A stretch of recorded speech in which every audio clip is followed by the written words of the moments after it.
So tea time. We need like a tea time jingle now. It's the tea time jingle dance.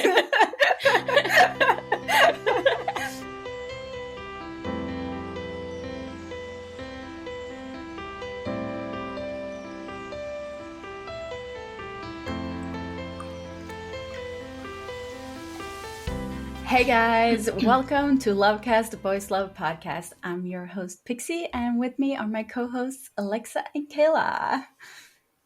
Hi. Hello. We're back for episode 3 of season 2. Yes, 3. I'm so excited every time we film a new episode. It's been like we've had such. It feels like the break has been for months now. Yeah. Yes. It's been weird. It has, recording. and I've missed it so much. And finally, I can talk again. So, 2021 was an interesting year for BL. We can you call it an overload of BL? Yeah, it's definitely been an overload. But I feel like it's not even going to compare to the overload we're going to get this year. And I don't know. I can barely keep up with 2021. I have seen lists comparing 2021 to the projected BLs for 2022. And the list is even longer this year. Double the amount. Oh, which is my God. crazy. Where are they getting all this funding from? Yeah. It's insane, but it's getting bigger. It's going to more countries and more people are watching. We like that. Mm-hmm. It's what we want. So it is a good And thing. with the new year, we obviously need to discuss what's the best and what's the worst. But before we do that, we're going to go into this week's tea time. So, tea time. It's like a tea time jingle now. It's the tea time jingle dance. So, going on to a little bit of serious topic. For those who have been following us for a while, know about the author Jamie. We had her and her translator Ronnie on for an episode last season, and they are amazing. I've had a lot of contact with Jamie. She is like the loveliest person ever. And last year, before summer, we got the news that she was sick. And she, because of that, went offline, obviously. And we got some news from her translator contacting me and just keeping us up to date. And we knew when there was this whole scandal with the whole fan fictions being written into original stories and made into TV shows. It started with Nitty Man, I think. I think so. That's when I saw. Yeah, that was one of the first people talking. Yeah. Mm-hmm. And it went on this whole rampage. Like, there was a lot of authors hit by this. And it was mostly fans from Thailand having a problem. And from what I saw, it was mostly like K-pop stans. Because these novels were based off of fan fiction of K-pop groups. K-pop groups, So Jamie was one of the people who were affected by this because she had a novel that sort of started out as a fanfic. She explains it all in her statement. And I would recommend everyone going to read this statement, and we will link it below because oh my God. Yeah, it was a lot to read and just really get an understanding of everything that has happened to her in the past not even full year, like 8 months or so, and it's just it makes me so angry for her. Like, that's just all I felt after I finished reading it. I was just angry. I mean, she was going through like surgeries and everything. She had cancer, and people were like literally saying on Twitter that she was faking her cancer, and like they were going at this woman, and she is like seriously the sweetest woman I have ever talked to. And I have like, I don't understand how people can be so toxic.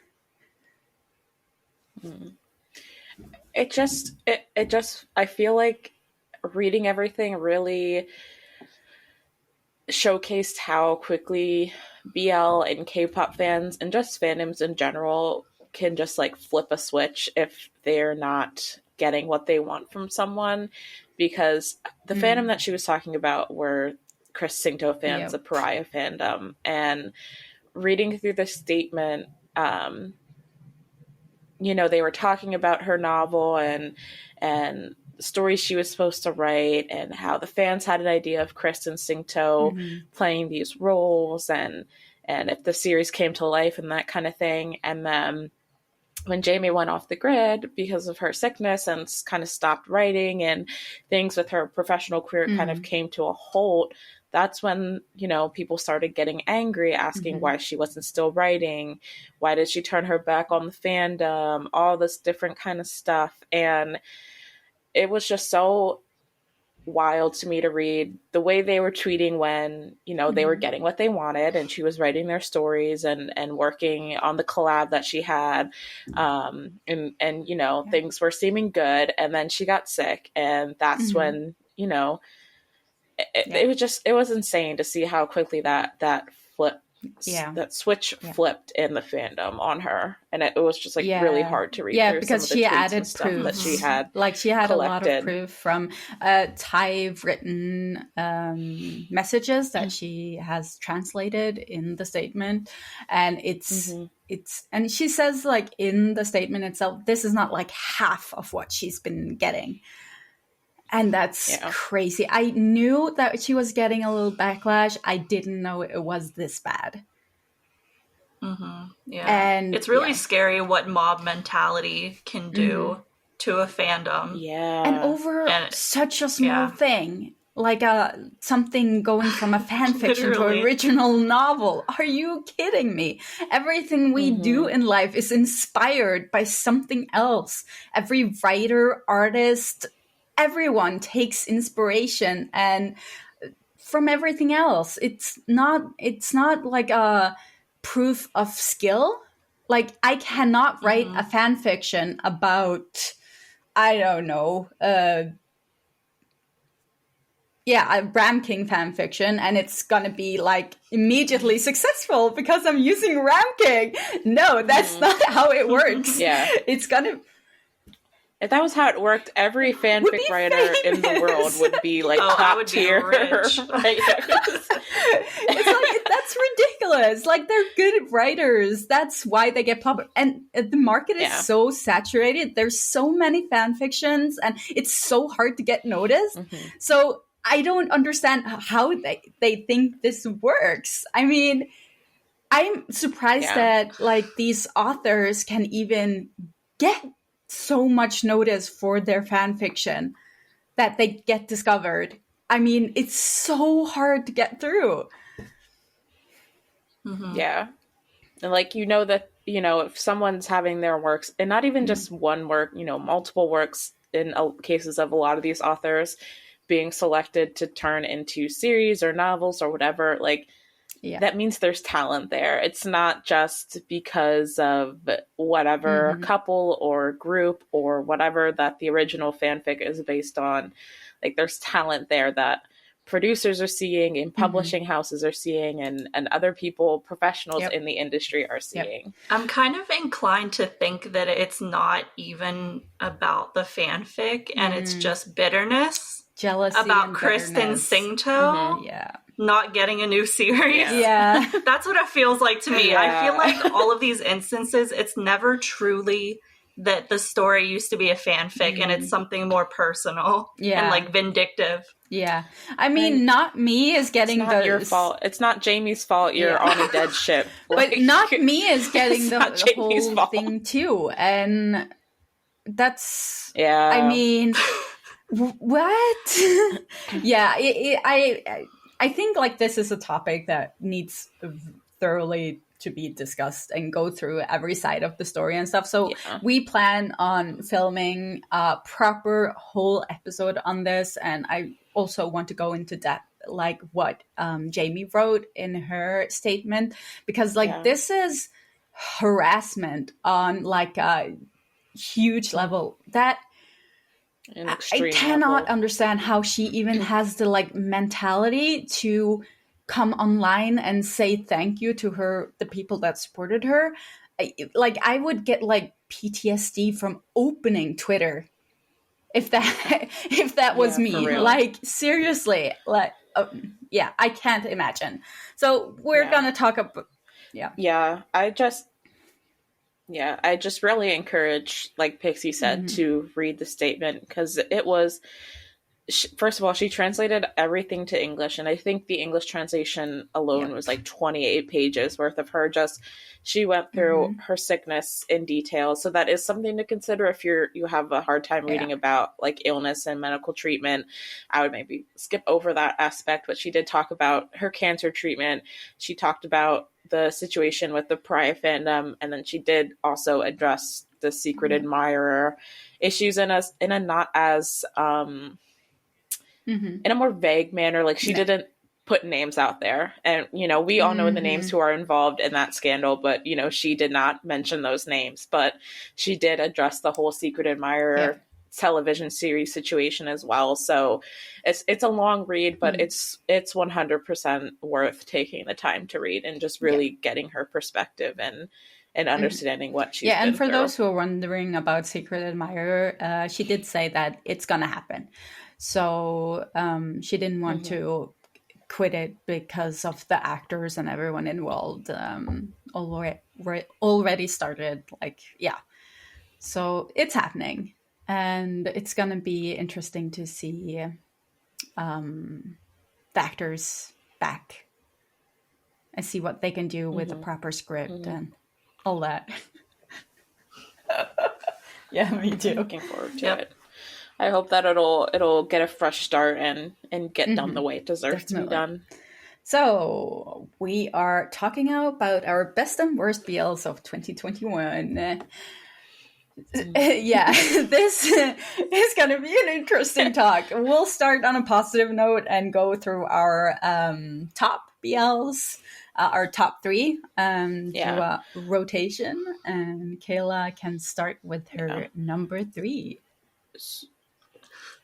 So I just want to explain how we broke it down. So we figured if we all did individual top 5 best and top 5 worst, it would end up being like a 3-hour episode. So we did individual top 3 favorites because we figured that's where we'd have the most variation, and then we did a collective top 5 list of our worst BLs. Pretty much agree on those. 2021, because we had a lot more agreement there. So we'll go through our individual top 3 lists first, and then give you guys the juicy stuff with our least favorites of the year at the second half of the episode. Sorry, go ahead, Kayla. I didn't mean to jump in. So my top 3 for this year, number 3 is Not Me. I know it just started, and we're only 3 episodes in, but I think it's already very, very promising. And so everything about it is so detailed. Everything that they put in production-wise is so intentional, from like artwork that's on the wall to like a book that they're holding. It's just like so nice to watch it from a production perspective. And this series is in my brain rent free. Like it lives there. I don't even know what else to say. Like if you've watched it, then you know. And I feel like most people are in agreement of just how amazing it is. I love, go ahead. I was going to say, I really admire the social and political commentary that they're making with it, especially with the political situation in Thailand right now, the fact that they are in very obvious ways addressing those things. And I've been really enjoying going through like Thai fans on Twitter translating certain aspects of the series and relating them to the real life events that I don't necessarily know about that happen every day in Thailand. So being able to get that aspect from the series has been really, really cool to watch. And I think is really brave of them to go ahead and like be so head on with the political and social commentary that they're making with the current situation in Thailand. And I think that's made it really stand out as a show. Yeah, I was going to say, like, the script writing is so bold. And I think the fact that the story is very topical because it covers, like, government corruption, police brutality, class inequality. Those are all things that are just so relevant, like, worldwide, but specifically in Thailand, which, I'm surprised that they were able to air it, too. It's just it's just so bold of them. Like, good job, I guess. And I feel like Off-Gun are like new and improved in this series. Like 100%. Their performance in this series is unlike anything they've ever done before, and Off specifically has impressed me so much. Like, he has improved so much, and you can tell. It's such a fresh role from the characters he's typically gotten to play, specifically in his BL roles. So I feel like it's really given him a chance to kind of show his acting chops in a different way. And it's been really I feel good like Off usually like is the comedic relief, and it's like a goofy, very airheaded player character type. So I love that we can finally see him serious. And I know that before, when the series was announced, a lot of people were skeptical because they didn't think Off could pull it off. Oh, he's pulling it off. Yeah, he is pulling it off. Like, oh my God. Like, we all knew Gun was good. Like, Gun is amazing. Whatever. Yeah. Off is just, he's going off. He's going off. He's like a sleeper. Off is going off. I love it. But yeah, I think that for me is number 3 because I love seeing this character who is like slowly becoming radicalized into realizing how good he has it and how bad everyone else has it. Yeah. And just like, how is he going to go forward combating that? Okay, so my number 3, in the complete opposite end of the spectrum of not me, my number 3 was Keita Hatsukoi. Pure fluff, and I loved it. It gave me very reminiscent vibes of Cherry Magic, which was also one of my favorite series of 2020.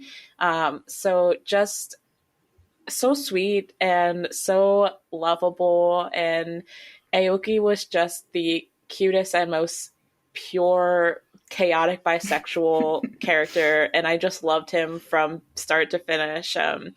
All of the comedy and the crazy facial expressions and the just like light, fluffy romance. And I also really think they did a good job with the secondary characters. Both Hashimoto and Akun were very enjoyable to watch. Hashimoto was like probably my favorite female character in a series of this year. Like, I'm such a sucker for the like tiny, fierce like female characters that will like kick your butt type thing, and she just like fell into that stereotype perfectly.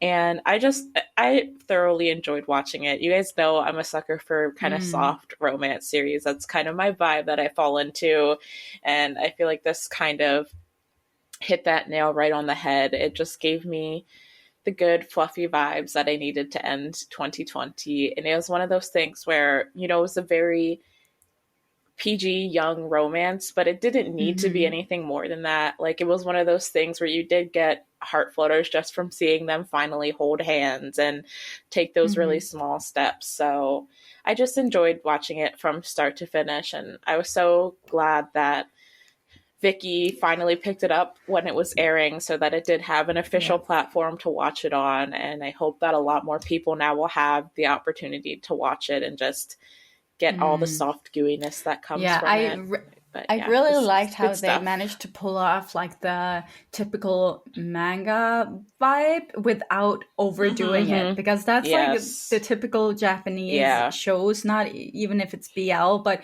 shows in general. They have like, they try to copy manga and it goes over the top. The acting is just insane. They're Yeah, we've seen some of those characters before. But they managed to pull it off here without making it seem like it didn't belong. So I really enjoyed that one too. So I have one written down for number 3, but I've been like sort of wondering if it should be that one or another one. So I'll explain. I wrote down Lovely Writer. And I kind of, it's going to stay there. But I kind of want to share the space with my beautiful man. Just because.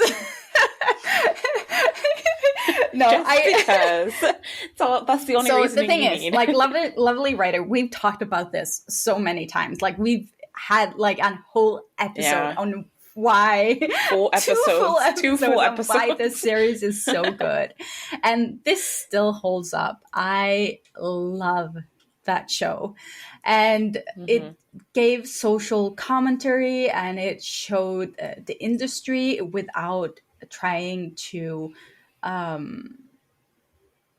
be pretentious or trying like making an obvious money grab or anything like that. And the acting was on top. Like, the series was so good and kept you engaged, and they did the balance of the script was so good. Like, it didn't have any places where you felt like you were sort of tipping off. I do get that a lot now watching BLs. If they're not engaging me throughout every episode, I kind of end up not watching them every week and picking them up again later when I feel like it. Yeah, I have that struggle. So Lovely Writer was one that I was waiting for it every week. I watched it when it came out. I just enjoyed it so much. A Beautiful Man, just a lot of people will call it toxic and problematic.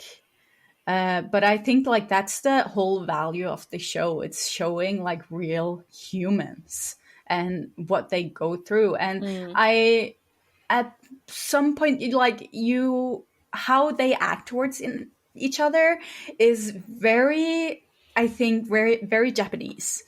It's very culturally, like, a lot of people probably won't understand why they aren't just talking to each other.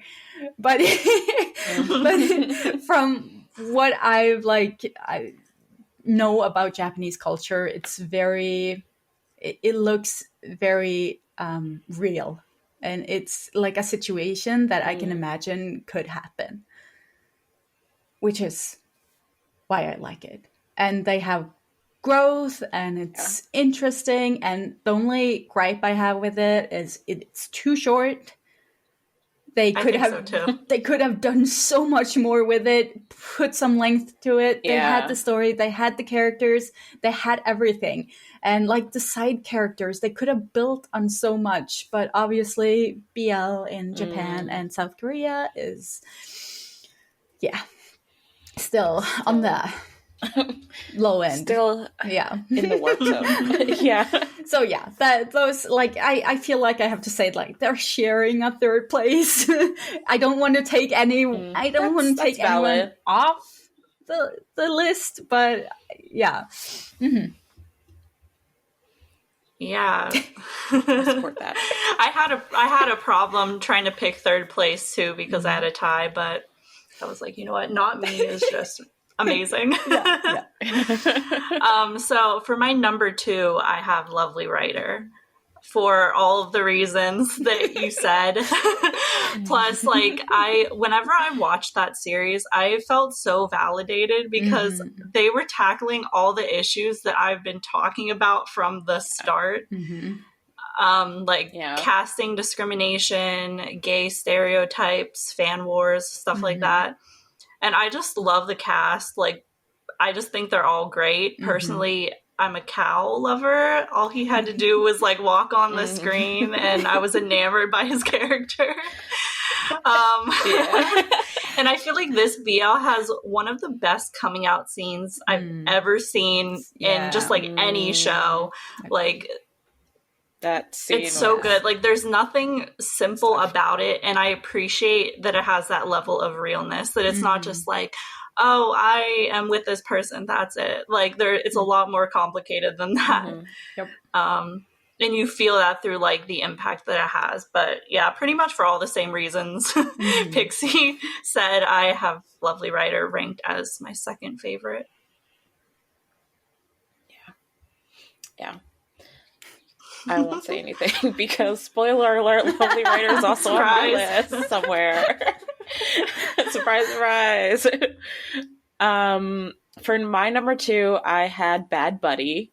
So, when Kayla said that Not Me has them in a chokehold, that's how I feel about Bad Buddy. Like, I have the show on my brain like 24/7. Like, it's all over my Twitter feed. It's all over my Tumblr dashboard. It's all over Instagram. Like, I feel like everywhere I go, I'm seeing and Anan and Pat and Pran and Bad Buddy, and I love it. Like, I'm fully into the Bad Buddy universe, and I just feel like, and I know we've said this before when we've talked about loving shows and they haven't finished airing yet, and I don't want to put my foot in my mouth again, because we did that with Don't Say No, and we all know where that ended up. But having P.O.F. on this show, like, I just know that I can trust P.O.F. Like, he has never let me down before, so I can confidently say that I think this will be a show that will leave a lot of impact on me for a long time. Everything about it, like, the plot is not that complex, it's kind of your basic enemy/fake enemies to lovers university storyline, but there's just certain elements in it, especially Om and Anan, and the chemistry that they have, and the friendship that they have in real life carrying over to the way they have brought their characters to life. And I think P.O.F. always does a really great job of telling queer stories about queer characters, and there's a lot of elements in the side characters that I really love. The potential for GL with Pa and Ink that's kind of been building in the last couple episodes. I feel like the show has there's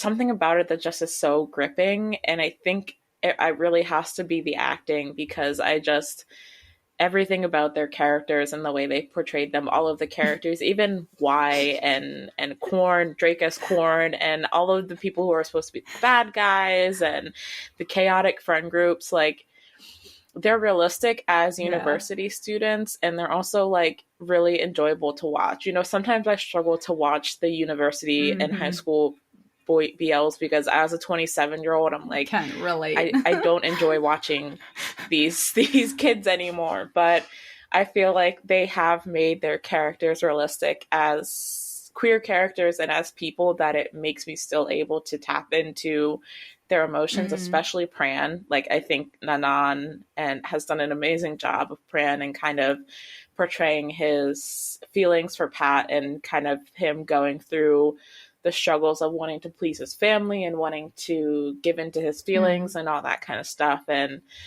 it's just done such a good job. Like, I don't even know if I can pinpoint what I love so much about it, but it's just like, I'm always like waiting for the next episodes, and I feel like I'm going to go into a very severe post Bad Buddy depression when it ends in a couple weeks. Can I just say, like, this is like, it's very shallow, but I liked him a lot more as an angry, petty guy than before he started simping. I'm just, dude. That aspect of him like randomly falling in love with Pa, I was like, okay, that was fine, but it also like lended way to like ink kind of going into protective girlfriend mode. So in that way, I was like, I appreciate it. But yeah, Jimmy has done a really great job of kind of, you know, knowing this is like one of his first acting gigs, kind of having seen him talk in like some of the interviews he's done and stuff about having to portray his feelings as like being like the betrayed best friend type thing. I think, you know, he's done a good job of bringing like the anger and the pettiness. And even though he outed them, and I don't know if I can forgive him for that, you know, but Jimmy, I still love you, so it's okay. Well, I can say I'm anti-Y.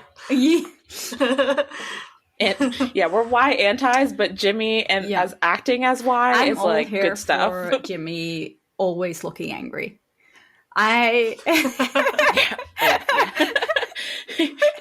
You like the look of the anger. You don't support the actions. I like the look of it. So if he can just be the kindest person, just looking angry, then just look angry.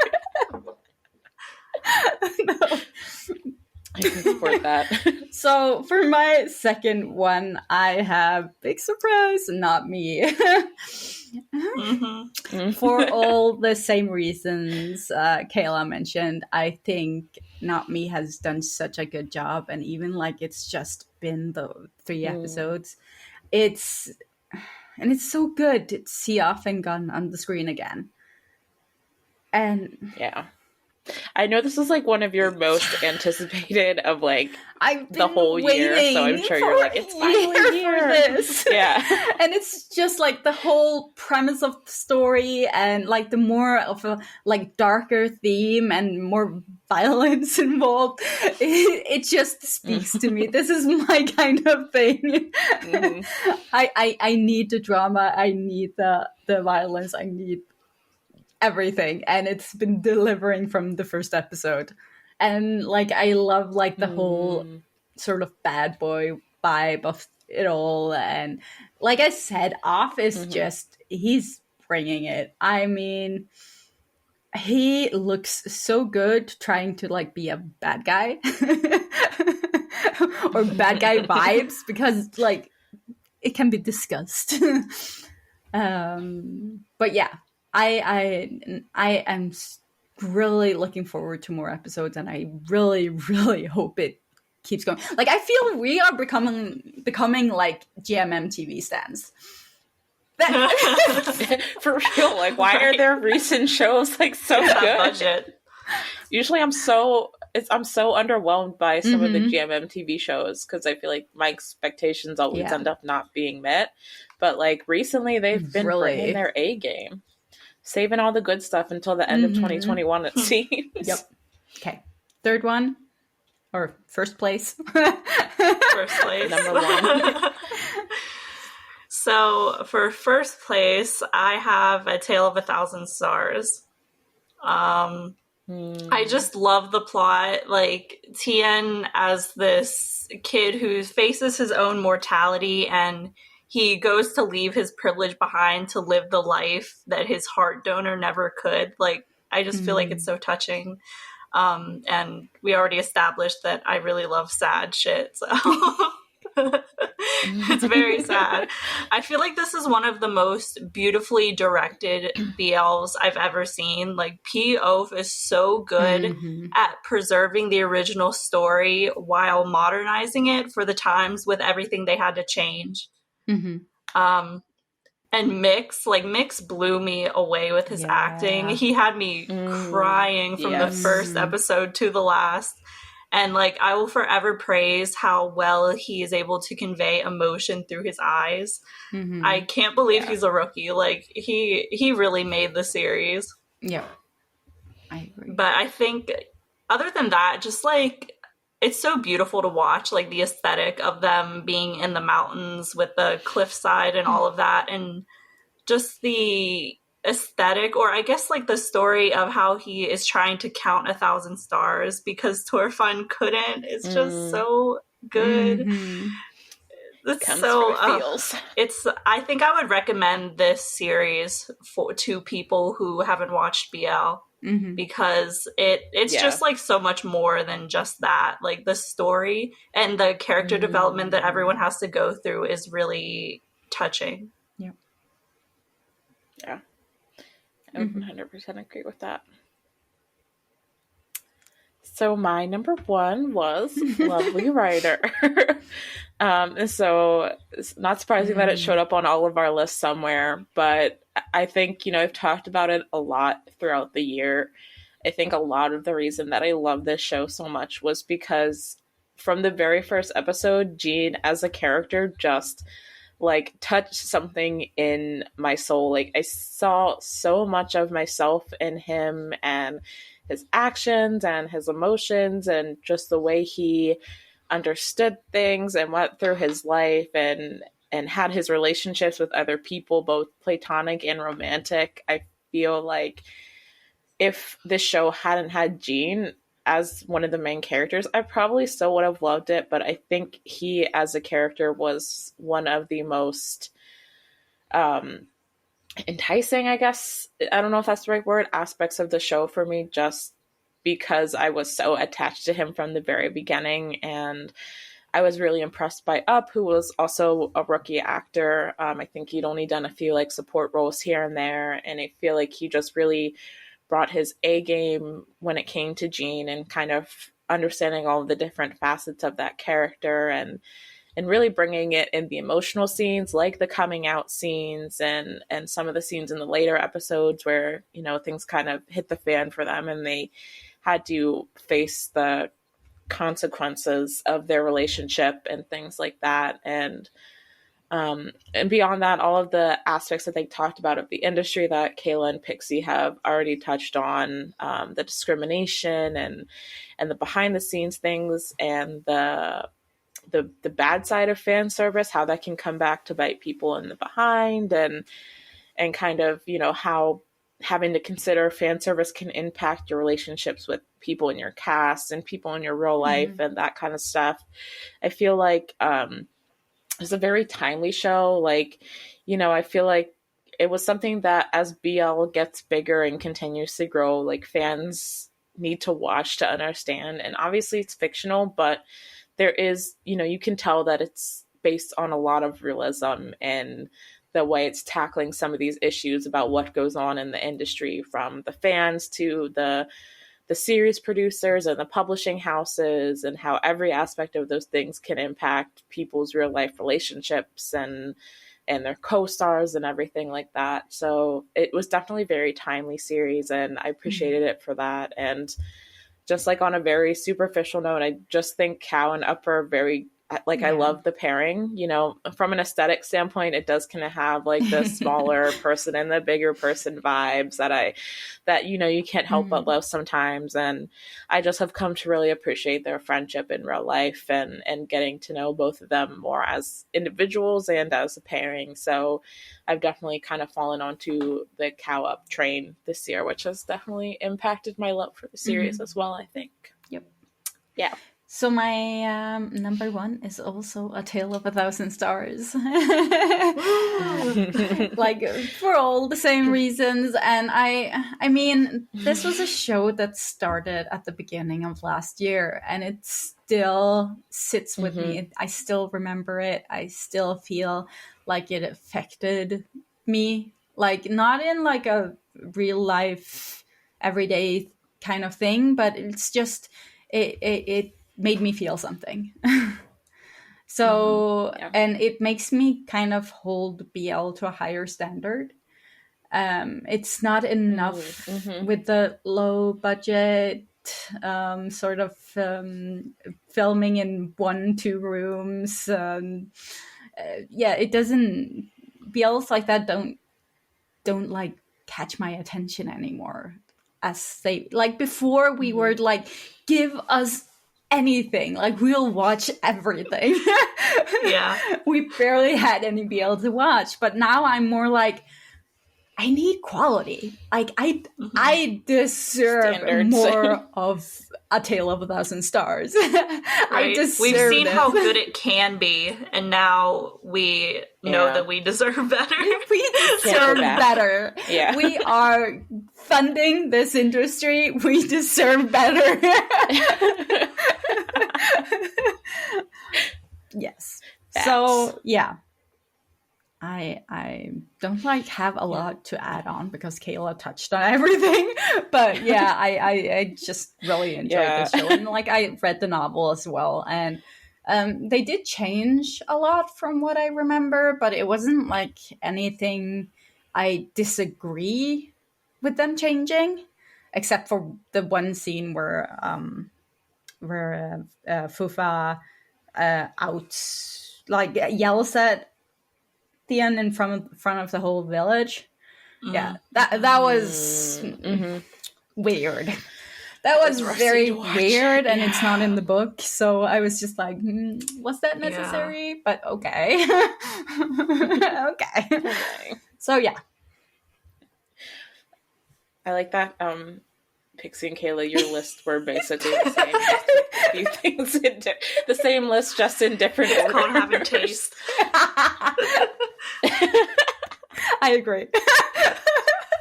I disagree. Well, yeah. So going on to something we all agree on. Our collective top 5 worst BLs of 2021. On our 5th place, I cannot talk, is Nidaman, the series. And I know we struggled with getting our 4th and 5th place in place. Yeah, because in order, I mean, like Nidaman wasn't horrible. It started good. I remember that I actually liked it the first couple of episodes, but it just got really boring really fast. So boring. Yeah. It just felt like nothing happened the entire show, or they would try to make things happen and it felt so anticlimactic, and it was just like, what am I watching? There were I did like the main couple. I thought they had potential, and there were a couple episodes there where I really enjoyed like the way their story was developing, but then every decent episode they had, there would be the next 3 would just be like nothingness, and it just like watching it was such felt like a lot of the episodes were fillers, like they were just filling out the time. Yeah, like you only had 10 episodes and like 7 of them were filler episodes. I mean, so it wasn't on the part of the actors or anything like that. I think it's a major fault of the scriptwriter, and I think the show wouldn't have had the numbers it had if like the K-pop stans hadn't gone like rabid about getting it canceled. Because it gave it more attention than it should have. That did bring attention to it. So people were watching it because they were curious and trying to see which character was which from God 7, right?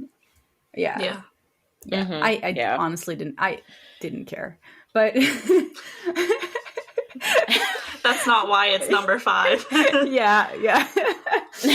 Definitely. No, it was just super boring, and I don't think if anyone has been on the fence on watching it, don't bother. I mean, if you're super, super, super, super bored, then maybe, but it'll just make you even more bored. So you'll fall asleep. If you have like problem falling asleep, go for it. It'll cure you. No more insomnia. Yeah. Maybe I should try that. Oh my god. Yeah. Yeah. It was rough. We watched it because the patrons voted for it for us to review. And I feel so bad because I don't know what kind of review they were expecting, but we really just like ragged on the show. Oh my god! Just like we're doing the now. The show was so boring that I forgot we even made that review. Same. I wouldn't have watched it if it wasn't for that review. Like, I have no idea what I said in that review. I completely forgot it. What the fuck? I know I have a bad memory, but that even surprised me now. That's like... It's repressed. Oh, yeah. Repressed. Okay, now I'm pretty sure, like, I'm 100% sure that we made the right decision on adding that as number 5. To put it on there. Oh my god, yeah. So our fourth is Tharn Type 2, 7 Years of Love. Anyone wants to comment on that one? I mean, I feel like if you don't know how we feel about MAME series by now, I think you have not been paying attention to our podcast at all. I feel like they took a story that was, in my opinion, pretty good, and they ruined it, which always happens with second seasons. Yeah. Like, it's like all their character development from season 1 just disappeared. Especially after being together for 7 years. You think they would not still be fighting and homophobic towards each other. Right? It made no sense. You've been in a gay relationship for 7 years and you're still homophobic. Yeah, and like the first 2 episodes is like they're just making out everywhere. It's like typical MAME though. Like Don't Say No was a lot of that too when they finally started doing it. But yeah, I mean, I had like Tharn Type, the first season was at least a little bit balanced. A little bit, at least. But this was just like a pure, like, it felt like pure fan service. A season for fan service. That's it. And I'm so surprised that people were calling it out for not showing enough of Tharn and Type. We've seen enough of Tharn and Type. I do not need any more, honestly. That story has been told already. But yeah. Like, and no offense to like Mew and Golf, because they're awesome. And I would have loved to see them in a new show, like a new story, not Tharn and Type. Yeah. We just don't need the characters of Tharn and Type anymore.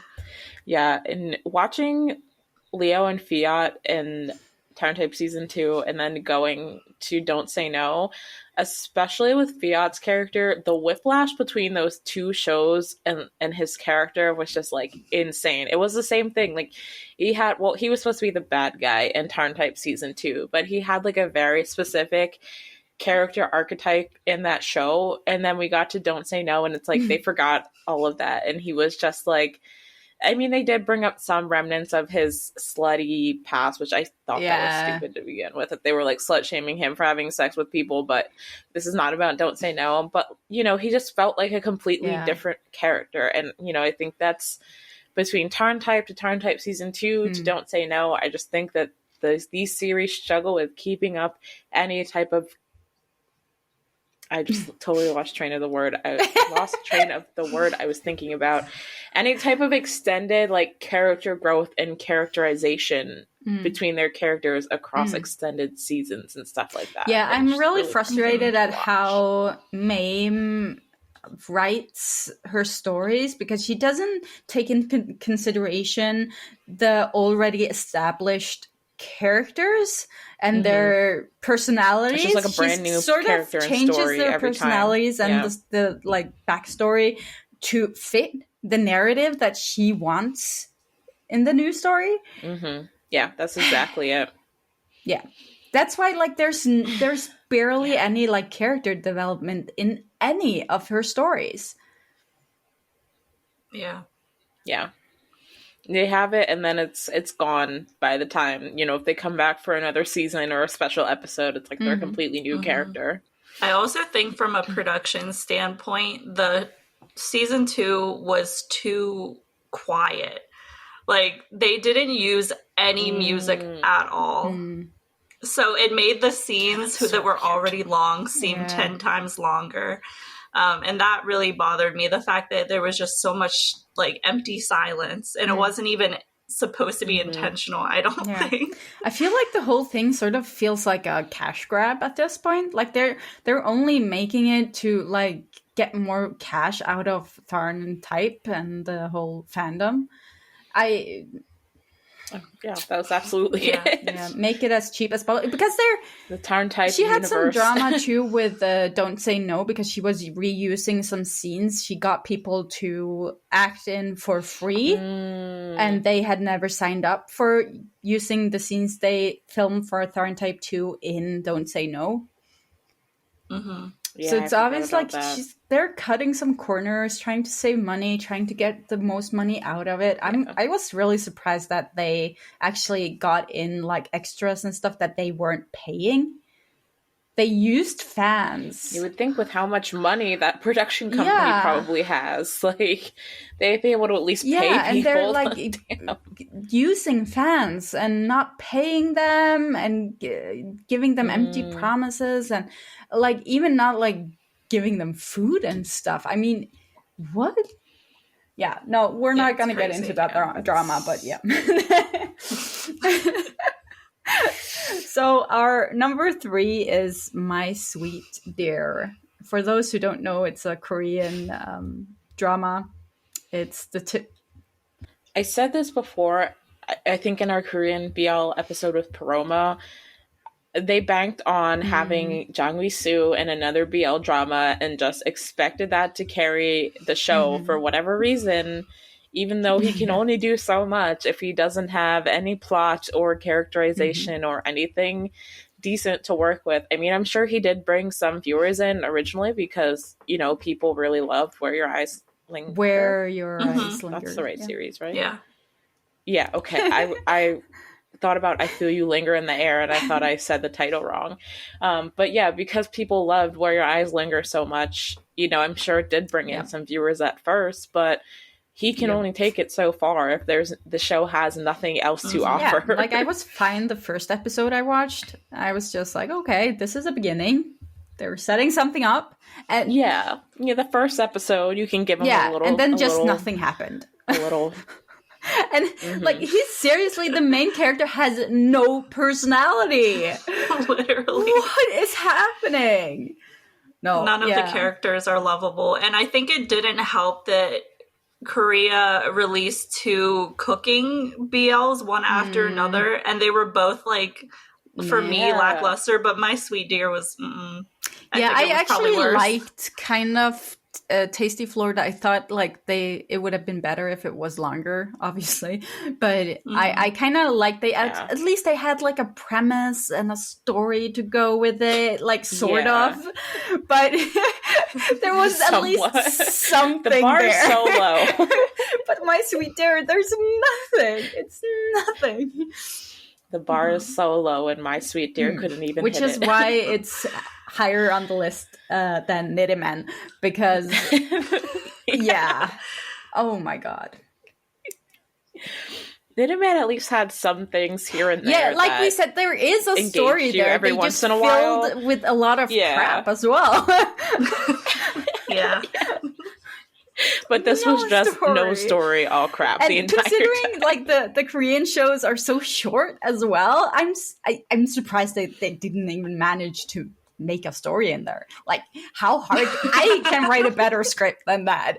Seriously. Korea, you need to hire for you, Korea. Contact me. Call me. All of Korea. I have ideas. The country of Korea. Oh my god. So number 2 is if you've listened to this podcast before, you won't be surprised. We put Call It What You Want there because go ahead, Alexa. This series, I think it would not have made this list, or maybe wouldn't have been at this spot on this list if it hadn't promised to be something astonishing and this big expose, and there were so many promises around what this series would be and what it would do for the industry and how it would revolutionize things, and it didn't deliver on any of that. And you all know how we feel about the director of the show, and sure, maybe that plays into this in some aspect, but if it had been something that was actually what he said it would be, I feel like I would have had different feelings about it as a series. But, it promised to be this big expose and something that, would really show what the actors in the industry go through and how they're taken advantage of. And in the end, there was nothing to it. And there was no sense of, here's what we can do to change this, the way that things happen in this industry. And here's how we can advocate for these actors. Like, it didn't have anything that actually tried to change what he is claiming what we know is so bad about the industry. You know, he wasn't actually doing anything to change it like he claimed he would. Which I think is why it's so high on the list. In the end, he was using the story of a young guy. It wasn't even his story to begin with. He was using it without permission, because we know, because someone asked him and he said so, that he put this story out there without permission and earned money off of it. And I'm just, who is like using who? Like, you're trying to expose the industry, but then you're doing the exact same thing of like bringing up this history of this actor, exploiting him to get money and to get people, like even him trying to cast him in the role of the series. It's honestly really disgusting. And the story in itself, as a script, like, it's a fanfic. Like, it's a pure fanfic.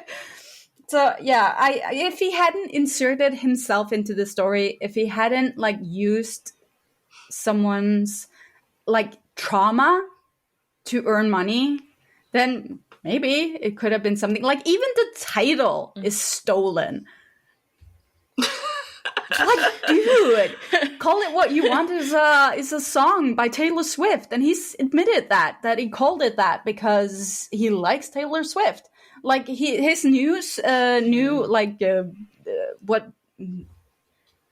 Yes, Till the World Ends. It's a Britney Spears song. Yeah. Like, how do you come off doing that? Like, where's the originality? And he keeps blowing up, like, he's trying, like, going on Twitter saying that he's the only original out there, and like his stories are better than anyone else because but the actual stories don't show that. And he was going off like that when he was doing Secret Admirer, that he was like going to make this original thing, like, without the tropes and all of that. Like, he didn't do the whole like school thing, and then he goes and does it. And then just, I'm sorry. That was a rant.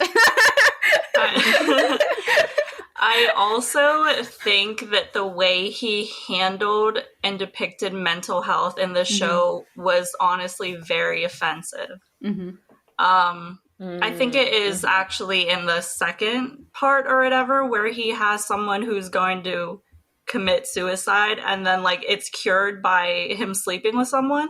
And I just, I find that so offensive and hypocritical that he would put that in when he is always trying to be an advocate for victims. Yeah, and he's used that card on Twitter a lot of times, that he, like, his mental health and that he wants to go kill himself and whatnot because he's getting so much harassment. I've seen yeah, he's actually tweeted that. Also, this is kind of in the same place, but I feel like it's also feels a bit exploitative that his new series is named after a Britney Spears song with everything going on with her conservatorship and her being abused. Look at the timing. Look at the timing. It's interesting. Definitely. Yep, that's what we have to say. We always get so heated when we bring up this series. We do. So, number one. This is controversial. History 4, Close to You. Yeah. I mean, we did a whole episode on this. Yeah. I feel like we went into a lot of detail already about why this show was just a hot mess from so many perspectives, whether it be the pseudo incest to the crappy writing to just so many different things. Yeah. Sexual assault, another place where they're very much making a mockery of mental health and mental illness issues. I mean, you know, we already spent so long talking about why the show is just not it. I feel like, it being number one on our list is honestly I just mean, like a the given. top 2 places on this list was the easiest ones for us to put there. Yeah, we were like 1 and 2, we got it. History 4 is like one of the places where I get really, really, really angry, because I think like it's such the whole story is so damaging, because younger fans are gonna see this and they won't understand. The romanticization is just, it's really hard to watch. When you see arguments like that, it's okay that the stepbrother like did the whole rape thing and stuff because he's been in love with him from the start and he had a diary. And like when you see actual comments like that, like this is no joke. That was Defending an actual comment in the comment section on Viki. Not surprised. Yeah. And the show also had like a rating of 14. It was... Yeah, we talked about that, how we were like, how is this okay for 14-year-olds to watch when there was very explicit sexual assault and explicit sexual content in like general. Scene, like the dream sequence when he's watching him in so the weird. tub and the bathtub. I the rating in itself is just, and I'm so surprised too, because usually like typical yaoi content and anything like BL gets rated really high just because it's 2 men. It's like it's BL. It's queer, so it gets rated R, and then they, which is a whole other story in and of itself. But in this case, it seems like something that actually should have been deserving of a more mature rating, and it not at all was not. It was just... it just leaves me speechless. Like. I'm so shell shocked at like that this show even happened in 2021. Like I cannot understand how that happened at all. Like we said in our deep dive into it, it feels like it was pulled out of like 2015 or 2016, and I just feel like at this point where we are socially, culturally in the industry, like something like this should not have made it onto the air in 2021. We are better than this, guys. Here we are. We need to hold them to a higher standard. And history franchise needs to fire that writer. I mean, it makes me really skeptical. God, I cannot talk today. Skeptical about whatever might come next in the franchise. Like, I feel like that just really tainted what has, for the most part, been a very highly regarded franchise over the years, and this just leaves like such a blight on the entire history franchise. So, and going off that nice note, we are ending on the best note ever.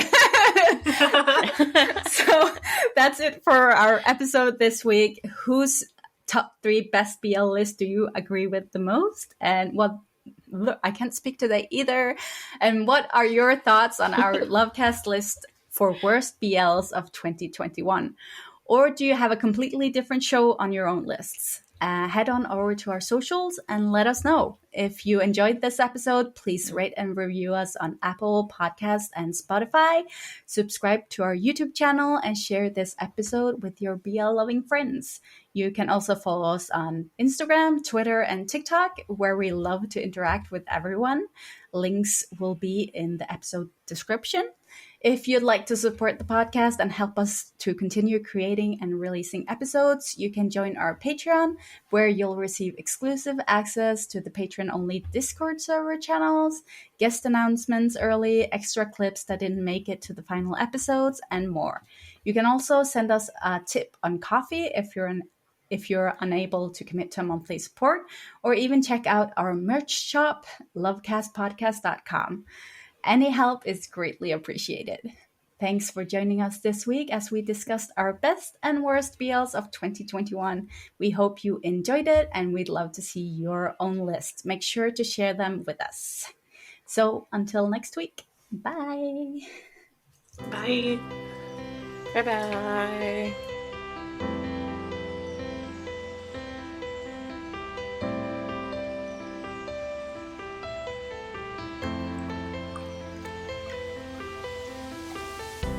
The whole time I was watching it, I was like, there's no plot. Yeah. There's no plot at all. Nothing happens. It's so boring, and like the main character is super boring. Like he has no personality at all.